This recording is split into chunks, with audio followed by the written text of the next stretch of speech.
नमो विष्णुपादाय कृष्णपृष्ठाय भूतले श्रीमते भक्तिवेदान्त स्वामिने इति नामिने। नमस्ते सरस्वती देवे गौरवाणी प्रचारिणे निर्विशेष शून्यवादी पाश्चात देशतारिणे। जय श्री कृष्ण चैतन्य प्रभु नित्यानंद श्री अद्वैत गदाधर शिवासादि गौर भक्तवृंद। जय श्री कृष्ण चैतन्य प्रभु नित्यानंद श्री अद्वैत गदाधर शिवासादि गौर भक्तवृंद। हरे कृष्णा कृष्णा कृष्णा हरे हरे, हरे राम राम राम हरे हरे, हरे कृष्णा कृष्णा कृष्णा हरे हरे, हरे राम राम राम हरे हरे, हरे कृष्णा कृष्णा कृष्णा हरे हरे, हरे राम राम राम हरे हरे, हरे कृष्णा कृष्णा कृष्णा हरे हरे, हरे राम राम राम हरे हरे, हरे कृष्णा कृष्णा कृष्णा हरे हरे, हरे राम राम राम हरे हरे, हरे कृष्णा कृष्णा कृष्णा हरे हरे, हरे राम राम राम हरे हरे, हरे कृष्णा कृष्णा कृष्णा हरे हरे, हरे राम राम हरे हरे, हरे कृष्णा कृष्णा कृष्णा हरे हरे, हरे राम राम हरे हरे, हरे कृष्णा कृष्णा कृष्णा हरे हरे, हरे राम राम राम हरे हरे, गोविंद जय जय गोपाल जय जय, गोविंद जय जय गोपाल जय जय, गोविंद जय जय गोपाल जय जय, राधा रमन हरि गोविंद जय जय, राधा रमन हरि गोविंद जय जय, राधा रमन हरि गोविंद जय जय, हरे कृष्णा कृष्णा कृष्णा हरे हरे, हरे राम राम राम हरे हरे, हरे कृष्णा कृष्णा कृष्णा हरे हरे, हरे राम राम राम हरे हरे, हरे कृष्णा कृष्णा हरे हरे, हरे राम राम राम हरे हरे कृष्णा कृष्णा हरे हरे, हरे राम राम राम हरे हरे। जय राधा गिरधारी, राधा गिरधारी राधे, जय राधा गिरधारी, राधा गिरधारी राधे, जय राधा गोपीनाथ, राधा गोपीनाथ राधे, जय राधा गोपीनाथ, राधा गोपीनाथ राधे, जय राधा रास बिहारी, राधा रास बिहारी राधे, जय राधा रास बिहारी, राधा रास बिहारी राधे, जय राधा मदन मोहन, राधा मदन मोहन राधे, जय राधा मदन मोहन, राधा मदन मोहन राधे, जय राधा कुंज बिहारी, राधा कुंज बिहारी राधे, जय राधा कुंज बिहारी, राधा कुंज बिहारी राधे, जय राधा बांके बिहारी, राधा बांके बिहारी राधे, जय राधा बांके बिहारी, राधा बांके बिहारी राधे, जय जगन्नाथ जय जगन्नाथ, जय बलदेवा जय सुभद्रा,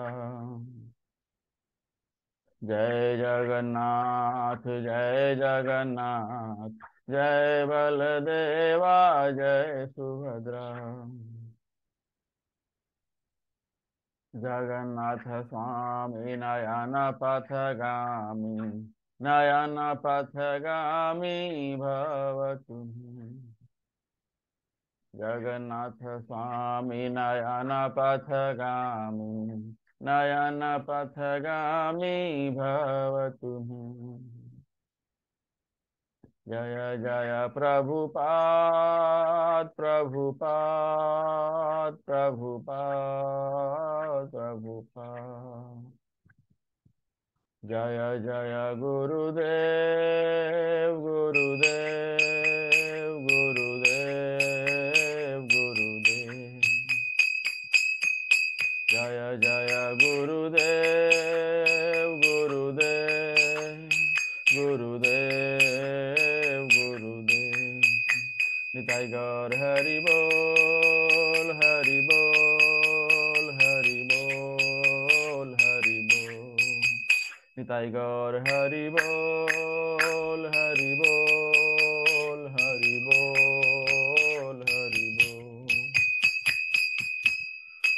बोलो हरिनाम संकीर्तन की जय, शिल प्रभुपाद की जय, निताई गौर प्रेमानंदे हरि हरि बोल।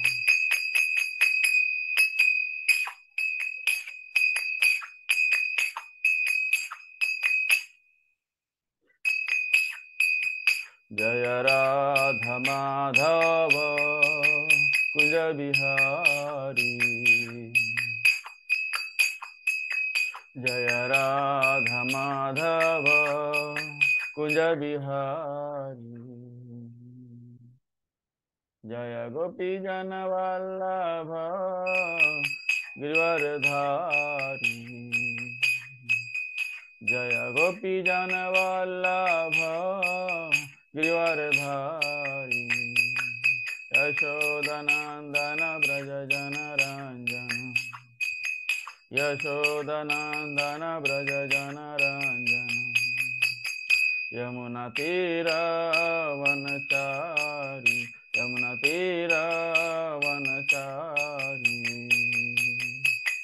जय राधा माधव कुंज बिहारी जय राधा माधव कुंज बिहारी जय गोपी जन वल्लभ गिरिवरधारी जय गोपी जन वल्लभ गिरिवरधारी यशोदानंदन व्रज जनरंजन यशोदानंदन व्रज जनरंजन यमुना तीरवनचारि यमुना तीरवनचारि जय राधा माधव कुंज बिहारी जय राधा माधव कुंज बिहारी हरे कृष्णा कृष्ण कृष्ण हरे हरे हरे राम राम राम हरे हरे हरे कृष्णा कृष्ण कृष्ण हरे हरे हरे राम राम राम हरे हरे हरे कृष्णा कृष्ण कृष्ण हरे हरे हरे राम राम राम हरे हरे हरे कृष्णा कृष्ण कृष्ण हरे हरे हरे राम राम राम हरे हरे हरे कृष्णा कृष्ण कृष्ण हरे हरे हरे राम राम राम हरे हरे हरे कृष्णा कृष्ण कृष्ण हरे हरे हरे राम राम राम हरे हरे हरे कृष्णा कृष्ण कृष्ण हरे हरे हरे राम राम राम हरे हरे हरे कृष्णा कृष्ण कृष्ण हरे हरे हरे राम राम राम हरे हरे हरिनाम संकीर्तन की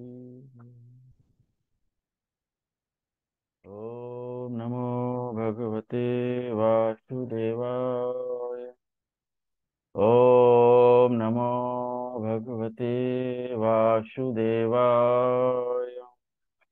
ओम नमो भगवते वासुदेवाय ओम नमो भगवते वासुदेवाय ओम नमो भगवते वासुदेवाय ओम नमो भगवते वासुदेवाय ओम नमो भगवते वासुदेवाय ओम नमो भगवते वासुदेवाय नारायणं नमस्कृत्य नरं चैव नरोत्तमं देवीं सरस्वतीं व्यासं ततो जयम् उदीरयेत् नष्टप्रायेषु अभद्रेषु नित्यं भागवत सेवया भगवतीमुत्तमश्लोके भक्तिर्भवति नैष्टिकीम्। तो आप सभी को स्वागत है भगवत गीता क्लास में। तो पिछली बार हमने श्लोक नंबर 36 तक देखा था। तो हम लोग श्लोक पढ़ेंगे, उसके बाद हम लोग श्लोका का चर्चा बारे में चर्चा करेंगे। श्लोक नंबर अध्याय 1 श्लोक नंबर 36। पापम एवाश्रयेदस्मान् हत्वैतान् आततायिनः तस्मान् आरह वयं हन्तुं धार्तराष्ट्रान् सबान्धवान् स्वजनं हि कथं हत्वा सुखिनः स्वाममाधव। यदि हम ऐसे आतताइयों का वध करते हैं तो हम पर पाप चढ़ेगा। अतः यह उचित नहीं होगा कि हम धृतराष्ट्र के पुत्रों तथा उनके मित्रों का वध करें। हे लक्ष्मीपति कृष्ण, इससे हमें क्या लाभ होगा और अपने ही कुटुंबियों को मारकर हम किस प्रकार सुखी हो सकते हैं। श्लोक नंबर 37 और 38। यदि अप्येतेन पश्यन्ति लोभोपहत चेतसः कुलक्षयं कृतं दोषं मित्रदोहे च पातकम् कथं न ज्ञेयम् अस्माभिः पापाद् अस्मान् निवर्तितुं कुलक्षयकृत दोषं प्रपश्यद्भिर्जनार्दन। हे जनार्दन, यद्यपि लोभ से अभिभूत चित्त वाले ये लोग अपने परिवार को मारने या अपने मित्रों से द्रोह करने में कोई दोष नहीं देखते, किंतु हम लोग जो परिवार के विनष्ट करने में अपराध देख सकते हैं, ऐसे पाप कर्मों में क्यों प्रवृत्त हों। श्लोक नंबर 39। कुलक्षय प्रणश्यन्ति कुलधर्माः सनातनाः धर्मे नष्टे कुलं कृष्णम् अधर्मोऽभिभवति उत। कुल का नाश होने पर सनातन कुल परंपरा नष्ट हो जाती है और इस तरह से इस कुल भी अधर्म में प्रवृत्त हो जाता है। श्लोक नंबर 40। अधर्माभिभवात् कृष्ण प्रदुष्यन्ति कुल स्त्रियः स्त्रीषु दुष्टासु वार्ष्णेय जायते वर्ण संकरः। हे कृष्ण, जब कुल में अधर्म प्रमुख हो जाता है तो कुल की स्त्रियां दूषित हो जाती हैं और स्त्रीत्व के पतन से हे वृष्णिवंशी अवांछित संतानें उत्पन्न होती हैं। श्लोक नंबर 41। संकरो नरकायैव कुलघ्नानामकुलस्य च पतन्ति पतरो हि येषां लुप्तपिण्डोदक्रियाः। अवांछित संतानों की वृद्धि से निश्चय ही परिवार के लिए तथा पारिवारिक परंपरा को विनष्ट करने वालों के लिए नारकीय जीवन उत्पन्न होता है। ऐसे पतित कुलों के पुरखे पितर लोग गिर जाते हैं क्योंकि उन्हें जल तथा पिंडदान देने की क्रियाएं समाप्त हो जाती हैं। श्लोक नंबर 42। दोषैर एतैः कुलघ्नानां वर्णसंकरकारकैः उत्साद्यन्ते जाति धर्माः कुलधर्माश्च शाश्वताः। जो लोग कुल परंपरा को विनष्ट करते हैं और इस तरह अवांछित संतानों को जन्म देते हैं, उनके दुष्कर्मों से समस्त प्रकार की सामुदायिक योजनाएं तथा पारिवारिक कल्याण कार्य विनष्ट हो जाते हैं। श्लोक नंबर 43। उत्सन्कुल धर्माणां मनुष्याणां जनार्दन नरके नियतं वासो भवति उत अनुशुश्रूषुम्। हे प्रजापालक कृष्ण, मैंने गुरु परंपरा से सुना है कि जो लोग कुल धर्म का विनाश करते हैं वे सदैव नरक में वास करते हैं। श्लोक नंबर 44। अहो बत महत पापम कर्तुम व्यवसिता वयम यद राज्य सुख लोभेन हंतुम स्वजनम उद्यताः।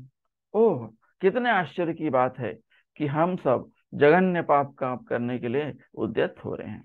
राज्य सुख भोगने की इच्छा से प्रेरित होकर हम अपने ही संबंधियों को मारने पर तुले हुए हैं। श्लोक नंबर 45।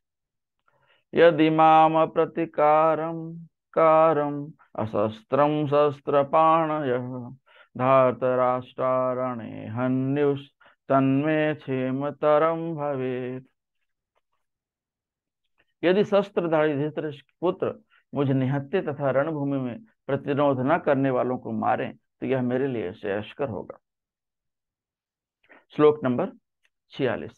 संजय उवाच एवं उक्त्वा अर्जुनः संख्ये रथोपस्थ उपाविशत् विसृज्य ससरं चापं लोक संविघ्न मानसः।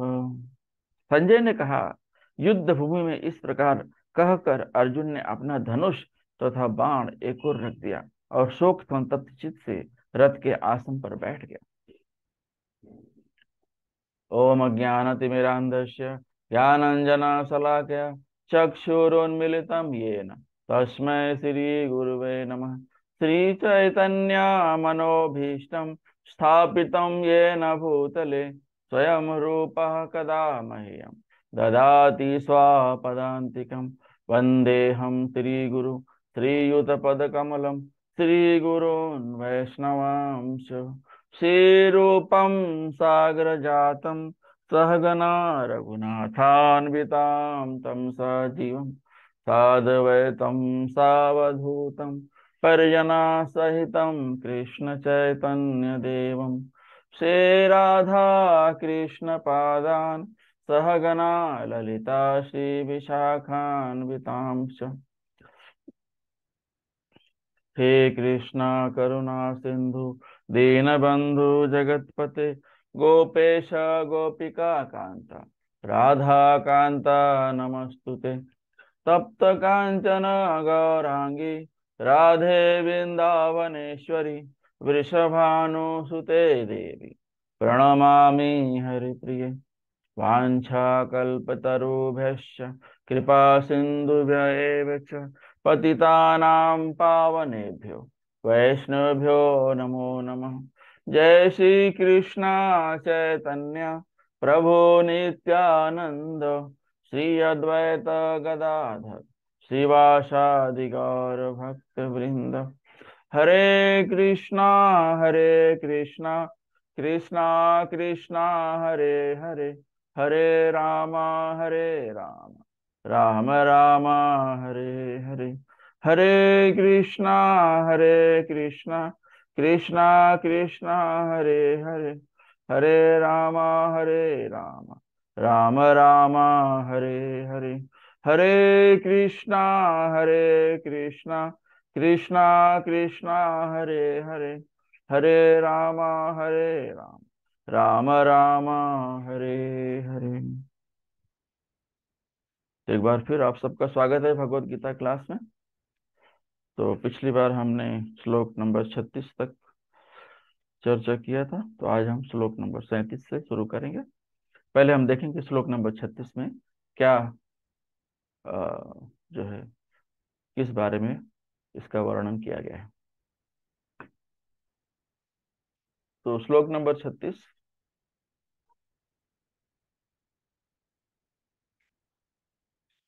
पापम एवाश्रयेदस्मान् हत्वैतान् आततायिनः तस्मान् नारः वयं हन्तुं धार्तराष्ट्रान् स्वबान्धवान् स्वजनं हि कथं हत्वा सुखिनः श्याम माधव।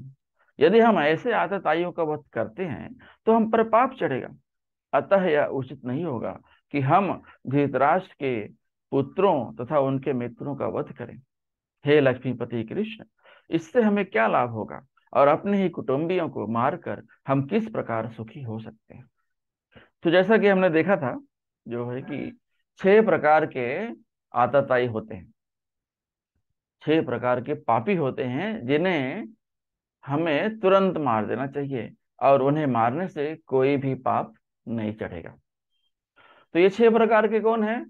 जो दूसरे को जहर देते हैं, जो दूसरे के घर में आग लगाते हैं और जो खतरनाक हथियार से दूसरों पर आक्रमण करते हैं और जो दूसरों का धन चुरा लेते हैं, ये धन इकट्ठा करते हैं, गलत ढंग से धन इकट्ठा करते हैं और जो दूसरों का जमीन हड़प लेते हैं और जो दूसरे की वाइफ को किडनैप कर लेते हैं, उसका हरण कर लेते हैं। तो ये 6 चीजें ऐसी हैं जो बहुत ही गलत है। ये ऐसा करने वाले पापी को तुरंत मार देना चाहिए। तो ऐसा करने पर या उन्हें मारने से हमें कोई पाप नहीं लगता। तो भगवान यहाँ पर हमें बता रहे हैं कि जो 6 प्रकार के आतताई होते हैं इनको तुरंत मार देना चाहिए। और कौरव जो हैं ये 6 के 6 प्रकार के पाप किए हैं।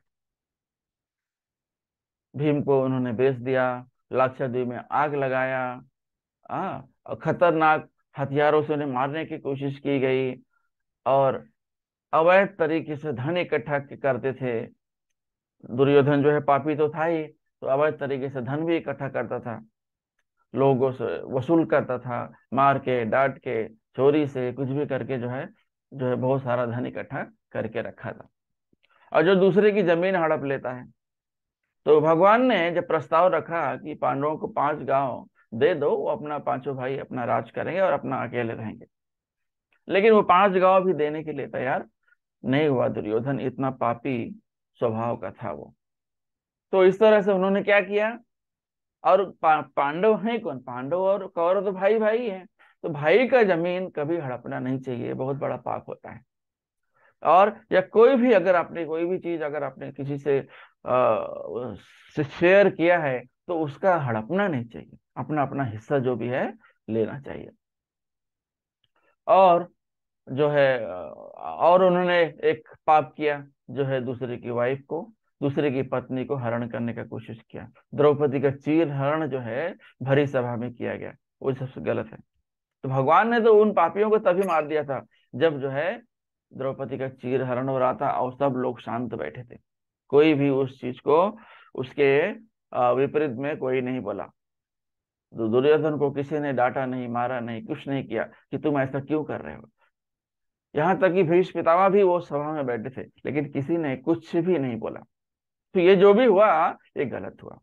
और इस तरह से हम देखेंगे कौरव जो है ये 6 के 6 पाप किए।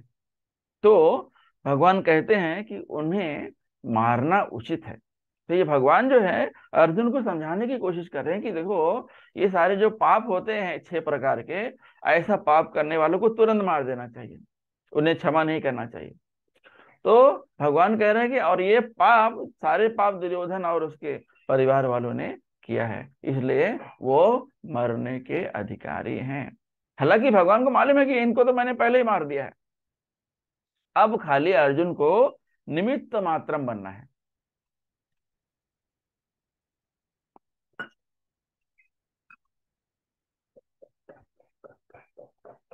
तो आ,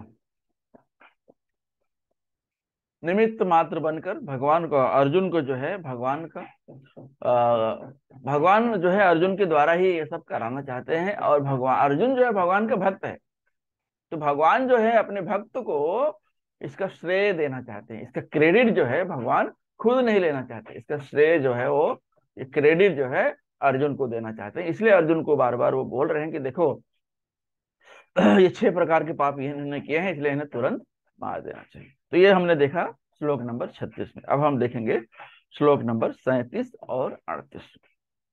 यदि अब एते न पश्यन्ति लोभोपहत चेतसः कुलक्षय कृतं दोषं मित्रदोहे च पातकम् कथं न ज्ञेयम् अस्माभिः पापाद् अस्मान् निवर्तितुम् कुलक्षय कृतं दोषं प्रपश्यद्भिर्जनार्दन। हे जनार्दन, यद्यप लोभ से अभिभूत चित्त वाले ये लोग अपने परिवार को मारने या अपने मित्रों से द्रोह करने में कोई द्वेष नहीं रखते, किंतु हम लोग जो परिवार के विनष्ट करने को में अपराध देख सकते हैं, ऐसे पाप कर्मों में क्यों प्रवृत्त हो। तो अर्जुन बोल रहा है कि देखो, ये तो पापी है ही है, इन्हें समझ में आ नहीं रहा है कि ये अपने परिवार वालों के साथ ही लड़ाई करने जा रहे हैं और अपने परिवार वालों को ही मारने वाले हैं, अपने भाई बंधुओं, सगे लगे वालों को मारने वाले हैं। तो ये इन्हें समझ में नहीं आ रहा, लेकिन हमें तो पता है कि हम अपने ही सगे संबंधियों को मारकर राज्य पे कैसे बैठ सकते हैं। इसलिए ये मारते हैं तो इनको मारने दो, लेकिन हम नहीं मारेंगे। तो एक भक्त के मन में ये विचार आता ही है, क्योंकि एक भक्त जो है कि भक्त के मन में एक दुख होता है, दूसरों के प्रति करुणा होती है, दया होती है। तो ये के मन में ये बात आना स्वाभाविक है। तो यहाँ पर अर्जुन देखता है कि जो हम अपोजिट पार्टी जो खड़ी है, जो सामने प्रतिद्वंदी जो खड़े हैं, दुर्योधन की पार्टी जो खड़ी है, दुर्योधन की सेना जो खड़ी है और आई है युद्ध करने के लिए, क्या है उनके मन में? दुर्योधन के मन में लालच है कि इन सबको मार के मैं अकेला राज करूंगा, सारा जमीन जायदाद जितना है, तुम्हारे पुरखों का जितना है, जो सब मेरा है, मैं इन्हें एक भी चीज नहीं दूंगा। ऐसा दुर्बुद्धि है दुर्योधन का। तो ये जो लालच है ना, ये बहुत बुरी बला है। जैसे ही भगवत गीता में जो है लालच का पूरा उसकी वजह से ही ये जो है महाभारत का एक कारण बना। तो दुर्योधन को अगर लालच नहीं होता कि इतना सारा राज्य मैं अकेले लेके इस पे राज करूंगा, तो शायद ये नौबत नहीं आती। और चलो भाई, दुर्योधन तो लड़का है, लेकिन धृतराष्ट्र ने भी उसका सपोर्ट किया। धृतराष्ट्र चाहते तो ये महाभारत युद्ध नहीं होता था। वो अपने बच्चे को डांट के समझा के ये कर सकते थे, राजा तो वही बने थे, दुर्योधन तो अभी राजकुमार था।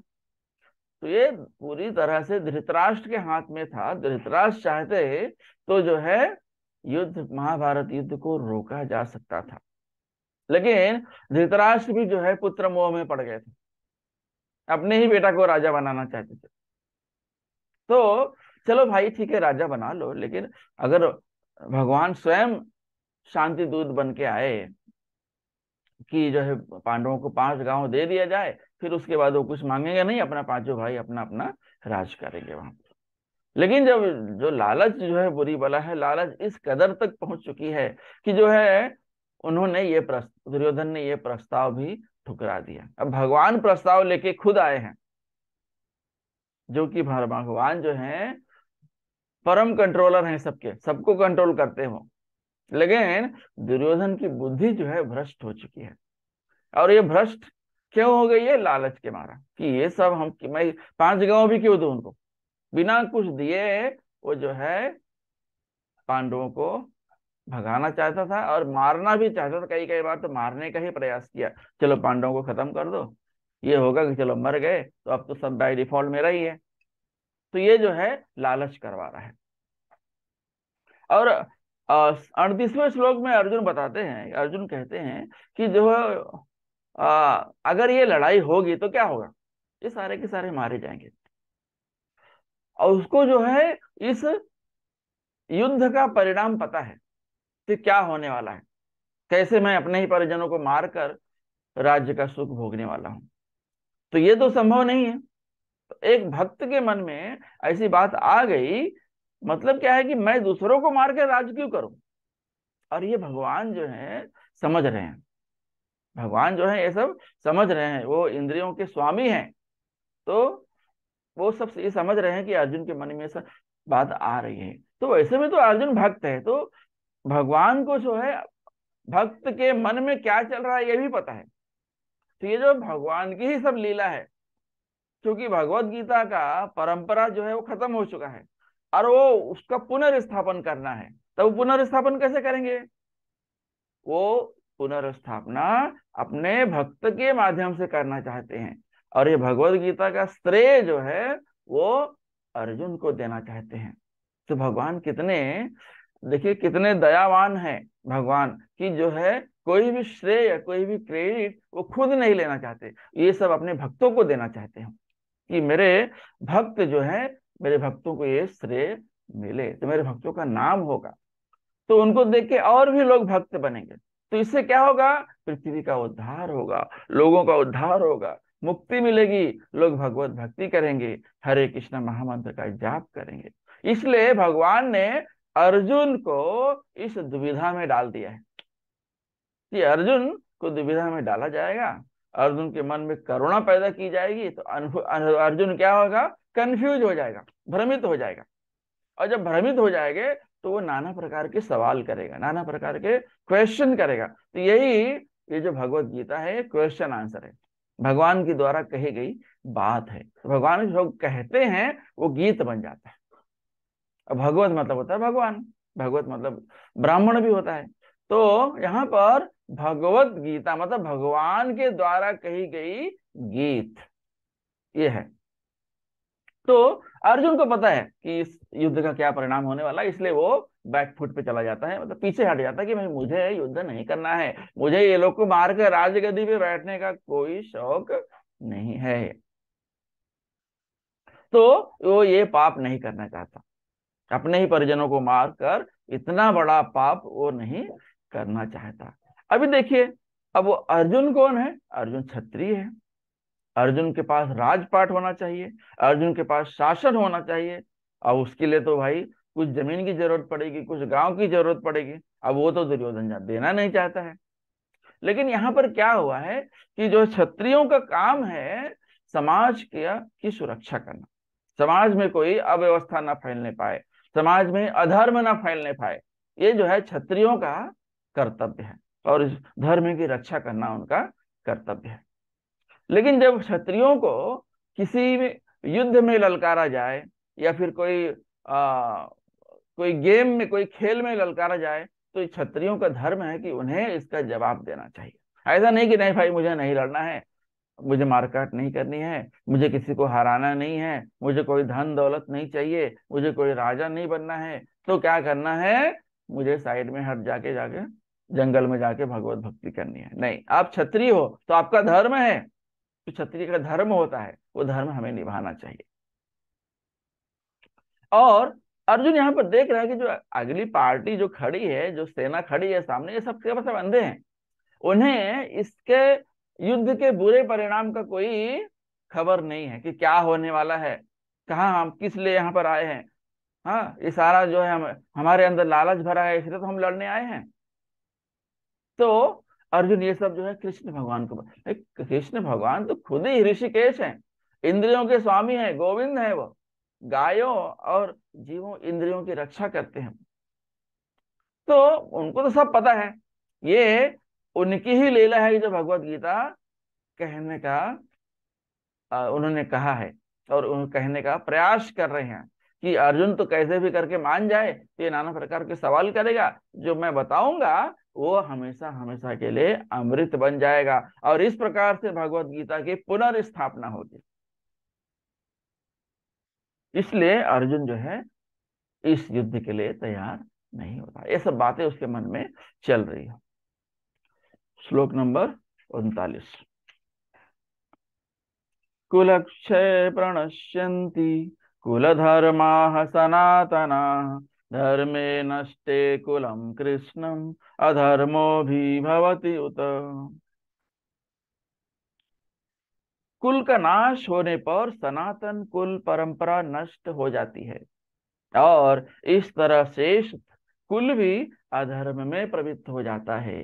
अभी तो अर्जुन सोच रहा है, पिछले श्लोक में हमने देखा कि अर्जुन जो है युद्ध के परिणाम को जानता है, इसलिए वो पीछे हट जाता है, बैक फुट पे चला जाता है कि भाई मुझे युद्ध नहीं करना है, अपना धनुष बाण सब रख देता है वो, और बोलता है भगवान को, मैं देखो मैं युद्ध नहीं करूंगा, आप चाहिए तो आप इन्हें मार दीजिए, आप तो खुद ही भगवान हैं, आप इन्हें मार सकते हैं।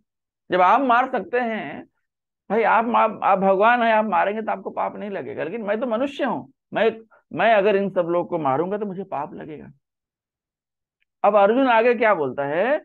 कुलक्षय प्रणश्यन्ति कुल धर्मा सनातना, धर्मे नष्टे कुलम कृष्णम अधर्मो भी भवति उत। कि क्या होगा अगर मैं जो घर में परिवार में जो बड़े बुजुर्ग हैं उनको अगर मैं मार दूंगा, तो क्या होगा? परिवार जो है अधर्म की तरफ बढ़ेगा। इसलिए जो है अर्जुन बैकफुट पे चला जाता है, पीछे हट जाता है कि भाई मुझे इन लोगों को मारना नहीं है। अब जो घर में बड़े बुजुर्ग होते हैं, वो जो है अपने बच्चों को धर्म की बात सिखाते हैं, उन्हें जो है नाना प्रकार की शिक्षा दी जाती है, उन्हें वर्णाश्रम धर्म की शिक्षा दी जाती है कि कौन से स्टेज पे क्या करना है। वर्ण आश्रम, तो 4 वर्ण होते हैं और 4 आश्रम होते हैं, तो ये कौन बताएगा? ये बड़े बुजुर्ग ही बताएंगे ना। तो 4 वर्ण कौन से हैं? ब्राह्मण, क्षत्रिय, वैश्य और शूद्र। और 4 आश्रम कौन कौन से हैं? ब्रह्मचर्य, गृहस्थ गृहस्थ वानप्रस्थ और सन्यास। तो 4 वर्ण और 4 आश्रम होते हैं। तो ये सब शिक्षा कौन देगा? तो घर में जो बड़े बुजुर्ग होंगे वही देंगे। अगर इस युद्ध में बड़े बुजुर्ग सब आके खड़े हो गए हैं, अगर मैं इनको मार देता हूँ तो उनके घर में कोई रह ही नहीं जाएगा, जो छोटे छोटे बच्चे हैं वो बर्बाद हो जाएंगे, वो उन्हें धर्म की बात कोई सिखाने वाला ही नहीं बचेगा। इसलिए जो है अर्जुन दया के मारे, डर के मारे, बोलो ये डर बोलो या दया बोलो, उसके मन में ये भय पैदा हो जाता है कि अरे बाप रे ऐसा हो जाएगा तो फिर ये सब जो कलंक है मेरे ऊपर आ जाएगा कि मैंने ही तो मारे हैं इन सारे लोगों को, सारे पाप मुझे ही लगेंगे। इसलिए अर्जुन जो है ये सब बातें उसके मन में आ जाती है। फिर श्लोक नंबर जो है आ, वर्णाश्रम सिस्टम जो है कौन बताता है? वर्णाश्रम धर्म जो है बड़े बुजुर्ग बताते हैं। अगर उनका मृत्यु हो जाएगा तो कोई बताने वाला नहीं रहेगा। और आगे क्या हो रहा है देखिए, अधर्माभिभवात् कृष्ण प्रदुष्यन्ति कुल स्त्रियः स्त्रीषु दुष्टासु वार्ष्णेय जायते वर्ण संकरः। हे कृष्ण, जब कुल में अधर्म प्रमुख हो जाता है तो कुल की स्त्रियां दूषित हो जाती हैं और स्त्रीत्व के पतन से हे वृष्णिवंशी अवांछित संतानें उत्पन्न होती हैं। अभी अर्जुन के भगवान कृष्ण क्या बता रहे हैं? भगवान कृष्ण तो खुद ही भगवान है, उनको सब है, वो अंतर्यामी है, तो अंतर्यामी है, उन्हें सब पता है, अभी अर्जुन को उन्हें बताने की जरूरत नहीं है। लेकिन भगवान की लीला देखिए, यहाँ पर अर्जुन भगवान को बता रहे हैं कि अधर्माभिभवात् कृष्ण प्रदुष्यन्ति कुल स्त्रियां। जब घर में अधर्म फैलेगा तो क्या होगा? सबसे पहले असर किसको होगा? बच्चों को होगा, स्त्रियों को होगा। स्त्रियां जो है गलत मार्ग पे जाने लगी क्योंकि वो उनके पति है नहीं। तो स्त्री भगवान यहाँ पर चाणक्य कहते हैं जो है स्त्रियों को और बच्चों को जो है स्त्रियों को उनके पति का संरक्षण होना जरूरी है, या उनका बेटा हो, बड़ा बेटा हो, या फिर पति हो, तो स्त्रियां सुरक्षित रहती हैं। तो स्त्रियां और बच्चों दोनों को सुरक्षा की जरूरत होती है। ये सुरक्षा जो है बड़े और बुजुर्ग ही प्रदान करते हैं। अगर ये युद्ध में ये सब मारे जाएंगे तो वो सब जो स्त्रियां हैं, बच्चे हैं, गलत रास्ते पर जाना शुरू कर देंगी। स्त्रीषु दुष्टासु वार्ष्णेय जायते वर्ण संकर। हे कृष्ण, जब कुल में अधर्म प्रमुख हो जाता है और कुल की स्त्रियां दूषित हो जाती हैं और स्त्रीत्व के पतन से हे वृष्णिवंशी अवांछित संतानें उत्पन्न होती हैं। जब घर में बड़े बुजुर्ग नहीं रहेंगे शिक्षा देने वाले, सुरक्षा देने वाले, तो स्त्रियां जो है गलत रास्ते पे जाएंगी। तो स्त्रियों को कहा का थोड़ा कम बुद्धि कहा गया है, जल्दी से इधर उधर गलत रास्ते पे चली जाती हैं। चाणक्य कहते हैं कि स्त्रियों को थोड़ा बुद्धि कम होती है, तो वो जल्दी से गलत गलत रास्ते पे चली जाती है या किसी के बहकावे में आ जाती है। तो अगर घर में बड़े बुजुर्ग नहीं है तो स्त्रियां जो है, स्त्रियों का पतन हो सकता है। और अगर स्त्रियों का पतन हो जाएगा तो अवांछित संतानें उत्पन्न होंगी, और अवांछित संतानें उत्पन्न होगी, उन्हें कोई शिक्षा देने वाला तो है नहीं। तो क्या होगा? फिर समाज में बुराइयां फैलेंगी और बुराइयां बढ़ती जाएंगी, लोग आपस में मारकाट करने लगेंगे, अधर्म चारों तरफ फैल जाएगा। तो देखिए एक भक्त के मन में क्या क्या बातें आ रही हैं कि जो है अगर मैं ये सब करूंगा तो क्या होगा? फाइनली स्त्रियों का पतन हो जाएगा और समाज में अधर्म ही अधर्म फैल जाएगा। धर्म की रक्षा करने वाला कोई है ही नहीं है, धर्म की शिक्षा देने वाला भी कोई नहीं है। ओके, तो ये जो है वर्णाश्रम धर्म जो है वो जो है ये बड़े बुजुर्गों द्वारा ही सिखाया जाता है।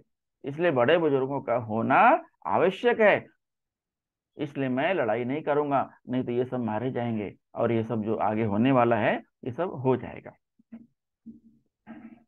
अभी देखिए ये जो वर्णाश्रम धर्म होता है और तो यहाँ पर यह बताया गया है कि जो है 16 प्रकार के संस्कार होते हैं। तो मनुस्मृति में 16 प्रकार का संस्कार का वर्णन किया गया है। तो ये 16 प्रकार कौन कौन से हैं? जो होता है गर्भाधान होता है, जो गर्भ धारण करने से पहले होता है, विजय भी होता है। उसके बाद में होता है अ, 3 महीने का गर्भ धारण करने के बाद का संस्कार होता है। उसके बाद में बच्चे के जन्म से पहले का संस्कार होता है। उसके बाद में होता है जात कर्मम, बच्चे की बुद्धि का, जब बच्चा बड़ा होने लगता है तो उसे बुद्धि प्रदान की जाती है, उसे शिक्षा प्रदान की जाती है। उसके बाद होता है नामकरण, जो है नामकरण में बच्चे का नाम दिया जाता है। उसके बाद होता है निष्क्रमण, जिसमें बच्चों को पहली बार घर से बाहर लेके जाते हैं, तो उसको बोलते हैं निष्क्रमण। उसके बाद होता है जब पहली बार बच्चों को खाना खिलाया जाता है, तो उसे बोलते हैं अन्नप्राशनम। फिर होता है जब उसके बाद उसका पहली बार बाल निकाला जाता है, उसको बोलते हैं चूड़ाकरणम करणम। फिर होता है उसके कान को छेदा जाता है, उसके वो होता है कर्ण वेधनम। फिर होता है जब बच्चों को शिक्षा दी जाती है, उसे पहली बार लिखना सिखाया जाता है, उसको बोलते हैं विद्या आरंभम। फिर होता है उसे जो है जनेऊ पहनाया जाता है, तो जनेऊ पहनाने के विधि को क्या बोलते हैं, उपनयनम। और फिर उसके बाद बोलते हैं प्रयसार्थम, जब उसके साल शुरू होने से पहले और साल शुरू होने के बाद का जो क्रिया होती है उसे बोलते हैं प्रयसार्थम। तो जब जब पढ़ाई शुरू करता है शुरू में, और जब खत्म होता है तो उसे बोलते हैं प्रयसार्थम। और होता है उसके बाद में केसंथम। केसंथम जब वो पहली बार अपना दाढ़ी मूछ बनाता है, तो उसे बोलते हैं केसंथम। और लड़कियों के लिए क्या होता है, लड़कियों के लिए जो होता है मासिक धर्म होता है। तो पहली बार जब मासिक धर्म होता है, और पहली बार जब लड़कों के लिए जो है पहली बार जब बाल निकालते हैं, तो पहली बार जो है दाढ़ी मूछ अपना ये करते हैं, बनाते हैं। तो फिर आता है उसके बाद में आता है समवर्तनम। समवर्तनम में क्या होता है, उसका जो है विद्यार्थी जीवन खत्म हो जाता है, मतलब उसका जो पढ़ाई लिखाई वाला समय है वो खत्म हो जाता है, और वह पूरी तरह से विवाह के लिए तैयार हो जाता है। तो उसको बोलते हैं विवाहम, शादी, विवाह। फिर बाद में उसके बाद में अंत्येष्टि, अंतिम संस्कार। अंतिम संस्कार को बोलते हैं अंत्येष्टि। तो इस तरह से 16 प्रकार के संस्कार होते हैं।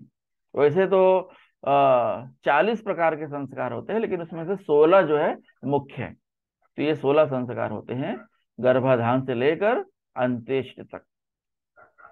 तो ये सब शिक्षा कौन देगा, अगर घर में बड़े बुजुर्ग रहेंगे तो ही हो पाएगा। तो ये वर्णाश्रम सिस्टम, ये 16 प्रकार के और 40 प्रकार के जो संस्कार दिए जाते हैं, ये घर में बड़े बुजुर्गों को पता होता है कैसे करना है, कब करना है, कौन से टाइम क्या करना है।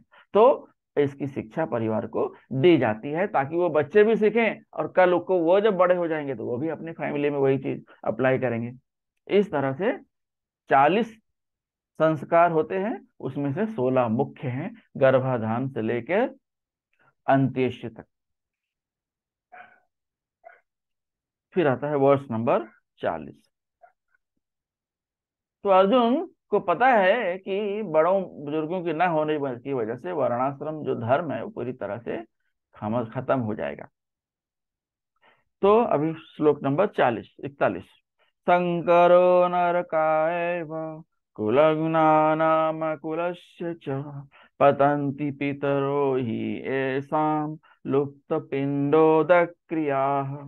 अवांछित संतानों के वृद्धि से निश्चय ही परिवार के लिए तथा पारिवारिक परंपरा को विनष्ट करने वालों के लिए नारकीय जीवन उत्पन्न होता है। ऐसे पतित कुलों के पुरखे पितर लोग गिर जाते हैं, क्योंकि उन्हें जल तथा पिंड दान देने की क्रियाएं समाप्त हो जाती हैं। तो अभी जब घर में बड़े बुजुर्ग नहीं रहेंगे तो शिक्षा देने वाला कोई नहीं है। हाँ, तो जो जिनका जो पहले मृत्यु हो चुकी है, किसी कारणवश उन्हें मुक्ति नहीं मिली है, वो प्रेत योनि में हैं, या उन्हें मुक्ति नहीं मिल पा रही है, वो भुगत रहे हैं, तो ऐसा क्या होगा, उन लोग को कोई पानी देने वाला ही नहीं रहेगा।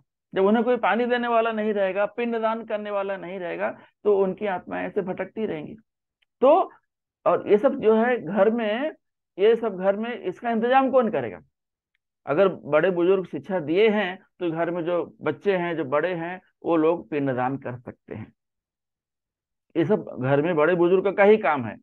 तो उससे क्या होगा, अधर्म फैलते जाएगा, अवांछित संतानें उत्पन्न होती जाएंगी, अधर्म फैलते जाएगा, क्योंकि उनका तो शिक्षा दीक्षा हो नहीं रहा है बराबर से। तो इससे क्या होगा, अवांछित संतानें बढ़ जाएंगी और स्त्रियां जो है दूषित हो जाएंगी।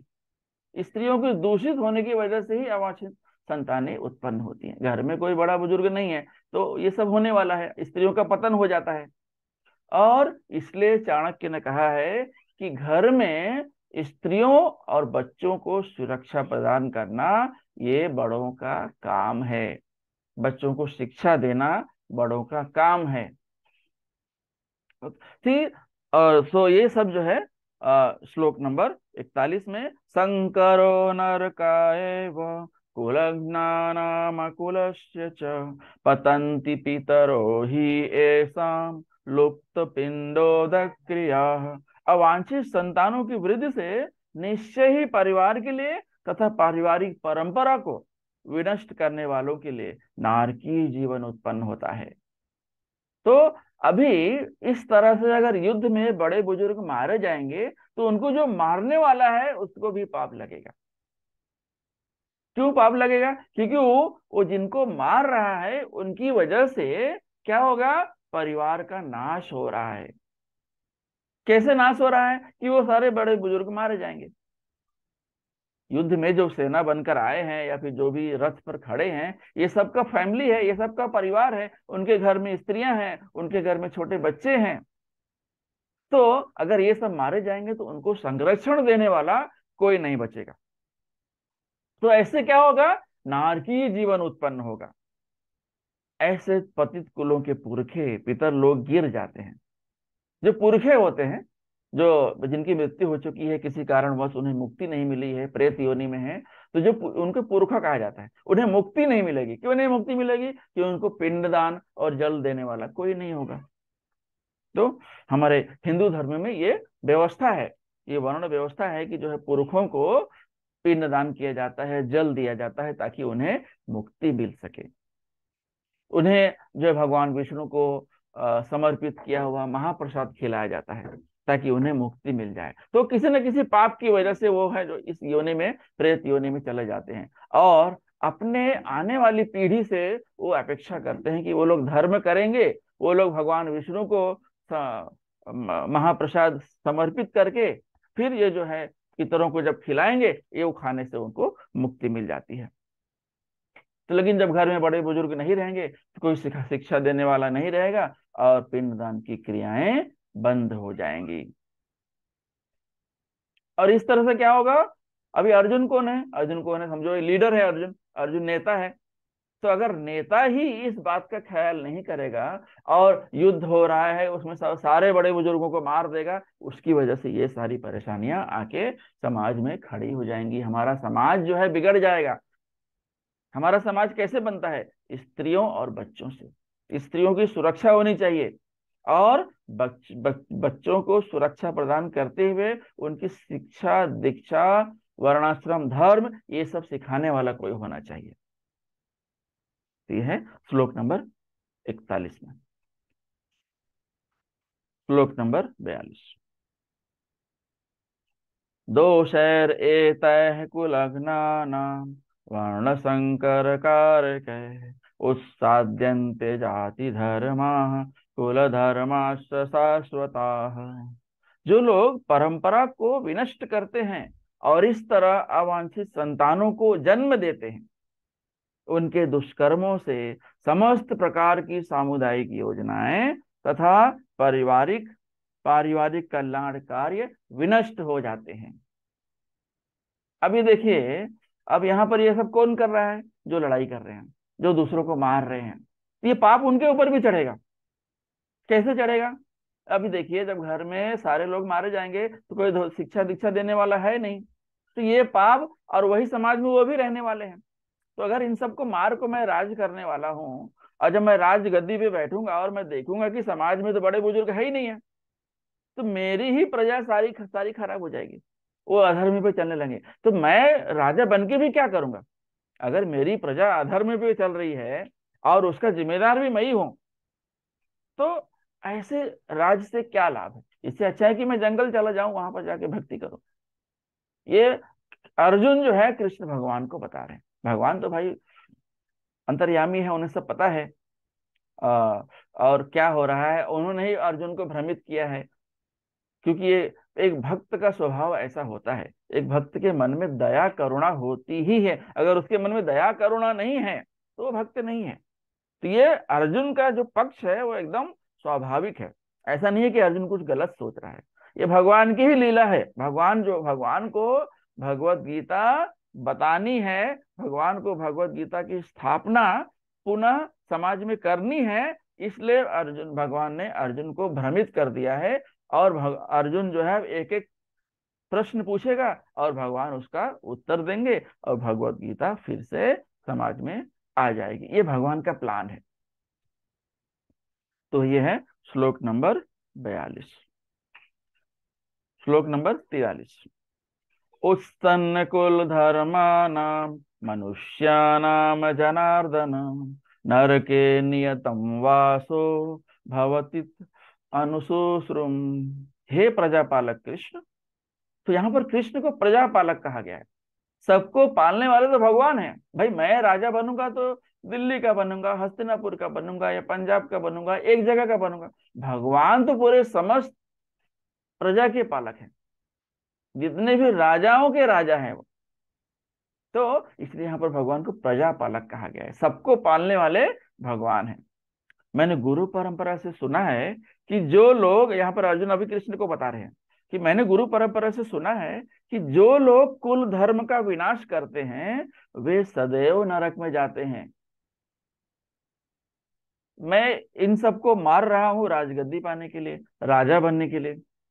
और जब मैं राजगद्दी पे बैठूंगा और इन सबको मार के बैठूंगा तो मेरे लिए तो नरक ही होगा ना। ये तो मेरे गुरुओं ने मुझे यही सिखाया है कि भाई किसी को बिना किसी वजह से मार के, या फिर तुम उनको मार के राजगद्दी पे बैठ रहे हो तो तुमको तो नरक ही मिलने वाला है। ये ऐसा अर्जुन बता रहा है भगवान को कि ये मेरे गुरु परंपरा से ये नॉलेज मुझे मिला है कि अनायास किसी को मार के राजगद्दी पे बैठने से मारने वाले को नरक मिलता है।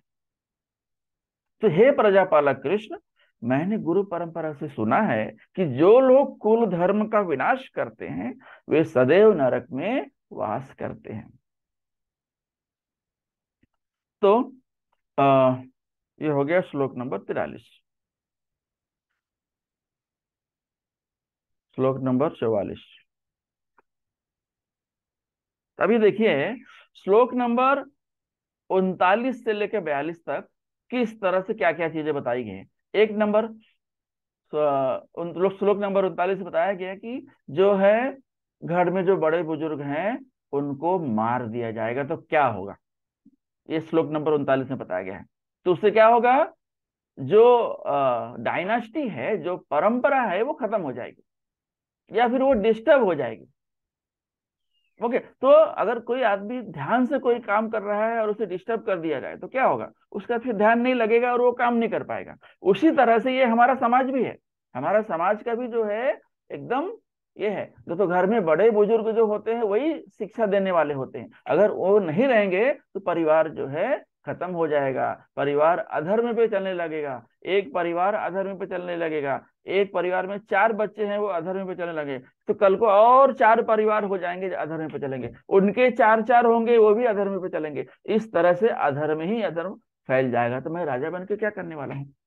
तो देखो अर्जुन की सोच देखिए कितनी दूर तक है कि मैं इन सबको मार के अधर्म फैलाने वाला हूँ, तो मैं क्यों मारूं। सो और श्लोक नंबर 39 में ये भी बताया कि जो है मारने से क्या होगा, धर्म जो है बिगड़ जाएगा पूरी तरह से। जो वैदिक वैदिक परंपराएं हैं, जो समाज में जो चाल चलन है वो सारी तरह से खत्म हो जाएंगे और चारों तरफ जो है अधर्म ही अधर्म रहेगा। श्लोक नंबर 40 में बताया है कि स्त्रियों का पतन हो जाएगा। और स्त्रियों का पतन होने से क्या होगा, अवांछित संतानें उत्पन्न होगी, वर्ण संकर, उसको वर्ण संकर बोलते हैं संस्कृत में। तो और ये वर्ण संकर होने से क्या होगा, हमारा समाज जो है दूषित हो जाएगा, अधर्म फैल जाएगा चारों तरफ। और समाज में जितने प्रोजेक्ट हैं, जितनी भी सिस्टम हैं, जितने भी धर्म वाली बातें हैं, जब अधर्म आ जाएगा तो धर्म अपने आप खत्म हो जाएगा। और इस तरह से क्या होगा, उसका परिणाम क्या होगा, समाज में चारों तरफ विनाश की प्रवृत्ति हो जाएगी। सब एक दूसरे को मारने लगेंगे। मैं कितना धन पालू, मैं कितना जमीन जायदाद पालू, सबके मन में लालच हो जाएगा। इस तरह से समाज का विनष्टीकरण हो जाएगा। अब श्लोक नंबर 44 से 46 में अब अर्जुन इतनी सारी बातें सोचकर अब उसके मन में जो है डर पैदा हो गया है कि अब तो भाई मैं युद्ध नहीं करूंगा। अब देखिए, अब श्लोक नंबर 44 से 46 हम देखते हैं। श्लोक नंबर 44 में क्या बताया है, अहो बत महत पापम कर तुम व्यवसिता वयम यद राज्य सुख लोभेन हंतुम स्वजनम आउद्यता। ओह, कितने आश्चर्य की बात है कि हम सब जघन्य पाप कर्म करने के लिए उद्यत हो रहे हैं।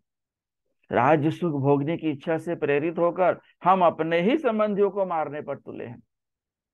देखियो, लालच इतनी बुरी बला है, वो किसी चीज पर भी आ जाए, लालच तो लालच है, और लालच से क्या होने वाला है, विनाशी होने वाला है। वो लालच का जो पथ है वो आपको विनाश के रास्ते पर ही ले जाने वाला है। तो इतना इसके पहले अर्जुन ने जो पूरा वर्णन किया है श्लोक के माध्यम से, भगवान से जो बातें कर रहा है, उसने बता दिया कि देखो ये सब हो सकता है। अभी ये सब मैं अगर करूंगा तो पाप तो मुझ भी चढ़ने वाला है। मैं क्या करने, मेरे ही सगे संबंधियों को मारने वाला हूँ। और मैं क्यों मारने वाला हूँ, क्योंकि मुझे राज चाहिए, मुझे राजा बनना है। तो ये जो सोच है ये गलत है। इससे क्या होगा, मुझे मेरे ऊपर सारे पाप चढ़ेंगे। अब श्लोक नंबर 45 में अर्जुन क्या बोलता है, देखिए, यदि माम अप्रतिकारम अशस्त्रम शस्त्रपाणयः धातराष्ट्रारणे हन्युष तन्मे क्षेमतरम भवेत्। यदि शस्त्रधारी धृतराष्ट्र के पुत्र मुझे निहत्थे तथा रणभूमि में प्रतिरोध न करने वाले को मारें तो यह मेरे लिए श्रेयस्कर होगा। अब इतना सारा चीजें अर्जुन ने भगवान कृष्ण को बता दिया। अब उसका मन क्या होगा, पूरी तरह से करुणा से भर गया। अर्जुन बहुत बड़ा क्षत्रिय है, उसका नाम सव्यसाची है, वो एक्सपर्ट है, वो धनुर्धर है, गांडी उसके धनुष बाण का नाम है।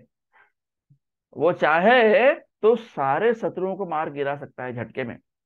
लेकिन वो भक्त भी है, और वो भी भगवान का भक्त है, वो भगवान कृष्ण का भक्त है। तो भगवान कृष्ण के भक्त के मन में दया और करुणा होना स्वाभाविक है।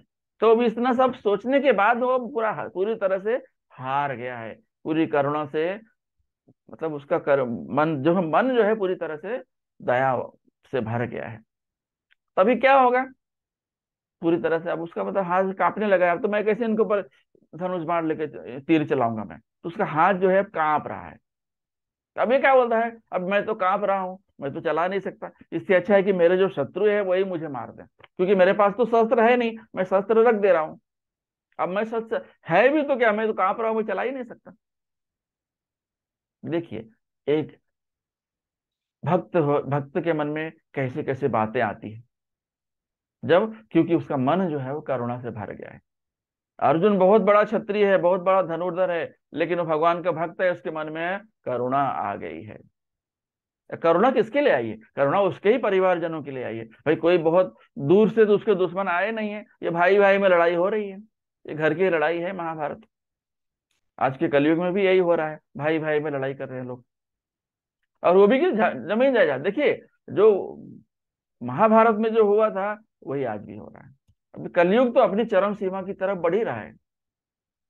क्यों, क्योंकि वर्णाश्रम धर्म जो है उसकी सनातन धर्म की शिक्षा नहीं दी जा रही है। ह्यूमन वैल्यूज जो होता है वो सनातन धर्म में उसकी शिक्षा दी जाती है। क्या शिक्षा दी जाती है, कैसे जीना है आपको, कैसे अपने धर्म को बचाना है, वर्णाश्रम धर्म क्या होता है, चार वर्ण कौन से होते हैं, चार आश्रम कौन से होते हैं।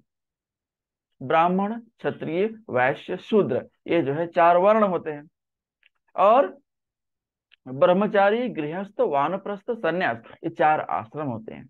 और ये चारों वर्ण और चारों आश्रम अगर हम फॉलो करें, अगर हम उसका अनुकरण करें, तो हम जो है धर्म की राह पे चलने लगेंगे, हम भगवत धाम को पहुंच जाएंगे, भगवान की भक्ति करेंगे। हमको अपना काम करना है, लेकिन भगवान की भक्ति के साथ करना है। यही चीज जो है वर्णाश्रम धर्म में, यही सनातन धर्म में यही चीज सिखाया जाता है। तो अर्जुन जो है ये सब सोच के, अब ये देखो भगवत गीता का पहला ही अध्याय है जहां पर अर्जुन इतनी सारी बातें सोच रहा है, और उसका मन जो है पूरी तरह से करुणा से भर गया है। अब करुणा से भर गया है, हाथ कांप रहे तो क्या करेगा? अपना धनुष बाण वो रख देगा।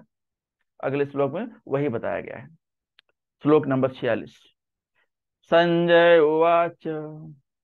अभी संजय को जो दिव्य दृष्टि व्यास मुनि ने दी है, वो धृतराष्ट्र के सामने बैठकर, मतलब वो राजमहल में बैठकर पूरा महाभारत युद्ध देख रहा था। क्यों? संजय को जो है दिव्य दृष्टि व्यास मुनि के द्वारा दी गई थी, तो उसकी वजह से पूरा महाभारत बैठे बैठे देख पाया था। अभी वो देख रहा है कि भाई अर्जुन कांप रहा है, और इतना सारा डायलॉग जो है अर्जुन और कृष्ण के बीच हो चुका है।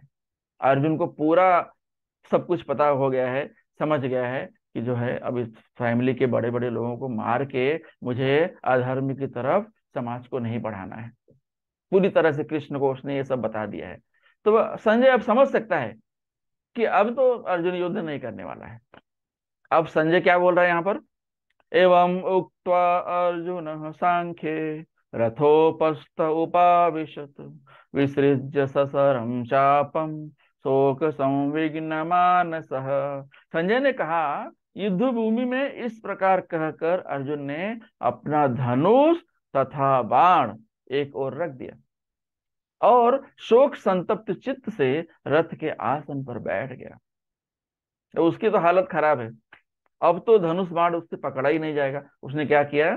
साइड में रख दिया, बगल में रख दिया, और हाथ जोड़ के भगवान के सामने बैठ गया। देखो ये जो पोजीशन है ना, यही शिक्षा का नियम है।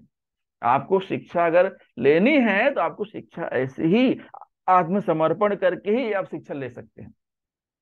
तो भगवान अर्जुन जो है भगवान के सामने ऐसे हाथ जोड़ के बैठ गया। अब उसने आत्मसमर्पण कर दिया। शिक्षा तभी मिलती है जब आप आत्मसमर्पण करेंगे। अगर आपको शिक्षा लेनी है, सीखना है, तो आपको आत्मसमर्पण करना पड़ेगा। तो अगर आपको अर्जुन से सीखना चाहिए। अब भगवान समझ गए कि अब जो है भगवत गीता कहने का समय आ गया है। अब यहाँ पर अर्जुन प्रश्न करेंगे और कृष्ण उत्तर देंगे। अब यही पूरा आगे से अध्याय 2 से अध्याय 18 तक ये भगवान और अर्जुन का संवाद है गीता। तो यहाँ पर पहला अध्याय खत्म होता है, तो हम यहाँ पर अपनी वाणी को विराम देंगे। किसी का कोई प्रश्न है तो पूछ सकते हैं। श्रीमद् भगवत गीता की जय। श्रील प्रभुपाद की जय। निताई गौर प्रेमानंदे हरि हरि बोल।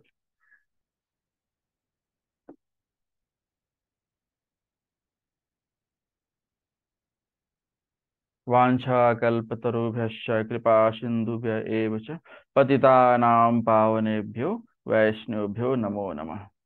हरे कृष्ण।